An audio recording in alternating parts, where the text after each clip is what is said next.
In a ball or rod mill, the weight of the load inside the mill is mostly grinding media, around 82% steel and 18% slurry. In overflow mills, this ratio is relatively constant, so the power is more or less constant unless there is a shift in the center of gravity of the load, for example, due to a change in viscosity. In sag mills, the proportions are about 52% steel, 20% coarse ore, 26% fine ore, and 2% water based on a ball charge of 8% and of a total charge of 30% of the mill volume. Since the great discharge holds back coarse particles, the total charge will vary depending on grinding conditions. The changes in mass and particle size distribution in the mill will affect the weight and the center of gravity of the load, and therefore will affect power. This can be summarized in this power versus load relationship for AG and SAG mills. As the load is increased, power increases due to the increased weight until a peak is reached. After the peak, power is reduced because the center of gravity of the charge moves towards the center line at a rate faster than the increase in weight. Coarse particles are rigid bodies that can be keyed by the lifters and therefore lifted high. Fine particles, on the other hand, behave as part of the slurry and flow off the lifter, resulting in a lower lift. For a fine mill load, the contribution of cataracting is reduced.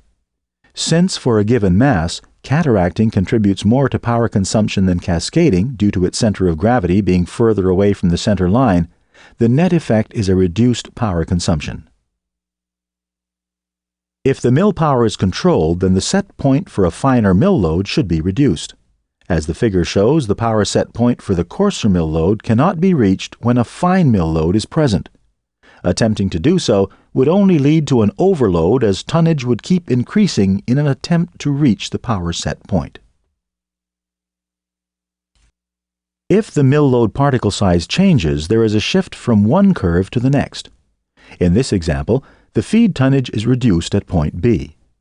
Depending on mill conditions, especially pulp lifter pumping capacity, it is possible that the mill load becomes coarser due to the decrease of fines in the mill. In this case, the power-load relationship moves to the upper curve. Note the increase in power. In some situations, it's possible to exceed power constraints.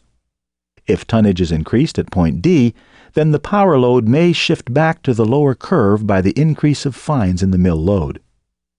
Notice that from D to A, load is increasing and power is decreasing, normally a sign of overload.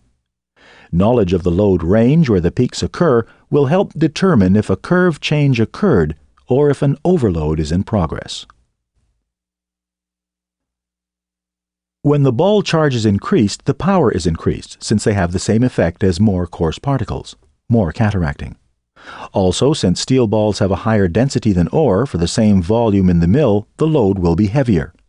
The peak shifts to the left as ball load increases because the effect of increasing mill load on the toe of the load, supplying power, is enhanced at higher ball loads.